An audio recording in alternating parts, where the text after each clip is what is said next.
Hello friends, welcome to Bliss Cinemas. இன்னைக்கு நம்ம தமிழ் டப்பிங்ல MX பிளேயர்ல ரிலீஸ் ஆயிருக்க the heavenly idol web series எப்படி இருக்குன்னு பார்க்க போறோம். வாங்க வீடியோக்குள்ள போகலாம். இது ஒரு Korean fantasy comedy drama web series. இப்போ இந்த வெப் சீரிஸோட கதையை பத்தி பார்க்கலாம். நம்ம ஹீரோ பத்தினா வேற ஒரு வேர்ல்டுல ரொம்பவே பக்தியான ஒரு பாதிரியாரா இருக்காரு. அவரு பாத்தீங்கன்னா அங்க இருக்க தீய சக்தி கூட எல்லாம் போராடி ஜெயிச்சுக்கிட்டு இருக்காரு. இந்த மாதிரி சிச்சுவேஷன்ல பாத்தீங்கன்னா எதிர்பாராத விதமா அவரு நம்ம வேர்ல்டுக்குள்ள வந்துடுறாரு. வந்தவர் இருக்க ஒரு பாப் பாடகர், அவரை மாதிரியே இருப்பாரு. அவர் உடம்புக்குள்ள பூந்துடுறாரு. அவர் உடம்புக்குள்ள பூந்ததுக்கு அப்புறம் நடக்கிற சம்பவங்கள்லாம் என்ன, அவர் ஏன் உலகத்துக்கு வந்தாரு, இதுல வேற அந்த பாப் பாடகர் பத்தினா பயங்கரமான ஒரு அரகண்டான ஒரு ஆளு. அதுவே நம்ம ஹீரோ பத்தினா பயங்கர சாஃப்டான ஒரு ஆள். அவர் உடம்புல ஒரு பூந்ததுக்கு அப்புறம் நடக்கிற சம்பவங்கள்லாம் பத்தினா பயங்கரமா இருக்கும். அதே மாதிரி நம்ம ஹீரோயின், இவங்க ரெண்டு பேருக்கு நடுவில் வர ரிலேஷன்ஷிப் கடைசியில என்னதான் ஆச்சு அப்படின்றது தான் இந்த வெப் சீரிஸோட மொத்த கதையே. இப்போ இந்த வெப் சீரிஸோட பாசிட்டிவ் நெகட்டிவ் பத்தி பார்க்கலாம். பாசிட்டிவ், கண்டிப்பா ஸ்டோரி பிளாட்டை சொல்ல ஒரு இன்ட்ரெஸ்டிங்கான ஸ்டோரி பிளாட் தான். அதுவும் ஒரு ஃபேண்டசி ரொமான்டிக் காமெடி படத்துக்கு ஏற்ற ஸ்டோரி பிளாட்டை எடுத்திருக்காங்க. அதையும் அவங்க நீட்டான ஒரு பிரசன்டேஷன்ல கொடுத்திருக்காங்க. அந்த பெர்ஃபார்மன்ஸ்ல நம்ம ஹீரோவா இருக்கட்டும் ஹீரோயினா இருக்கட்டும் ரெண்டு பேருமே ஒரு தரமான பெர்ஃபார்மன்ஸே கொடுத்திருக்காங்கன்னு சொல்லலாம். இவங்க ரெண்டு பேர் கேரக்டருமே அல்டிமேட்டா எழுதிருக்காங்க. இவங்களை ஃபாலோ பண்ண இந்த வெப் சீரிஸை பார்த்து முடிச்சிடலாம். வெப் சீரிஸ்ல வர லவ் போர்ஷன்ஸ் எல்லாமே பார்க்கறதுக்கு நல்லாவே இருக்கு. நம்ம ஹீரோ அவர் உடம்புக்குள்ள போனதுக்கு அப்புறம் நடக்கிற சம்பவங்களா இருக்கட்டும், அதுலயும் குறிப்பா ஒரு சீன்ல பாத்தீங்கன்னா நம்ம ஹீரோக்கு சுத்தமா பாடவே தெரியாது.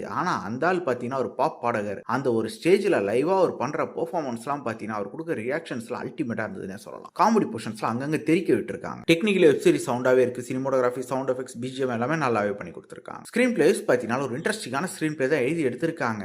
ஆரம்பத்தில் எண்டு வரைக்குமே பல போர்ஷன்ஸ் நல்லா இருக்கு. ஒரு சில போர்ஷன்ஸ் லேக் அடிச்சாலும் அது பெருசா நம்ம கன்சிடர் பண்ணிக்க தேவையில்லை. மொத்தத்தில் பார்த்தீங்கன்னா இது ஒரு one time watchable web series தான். வேணும்னா ட்ரை பண்ணி பாருங்க. இன்னொரு வீடியோவில் சந்திக்கலாம். தேங்க்யூ.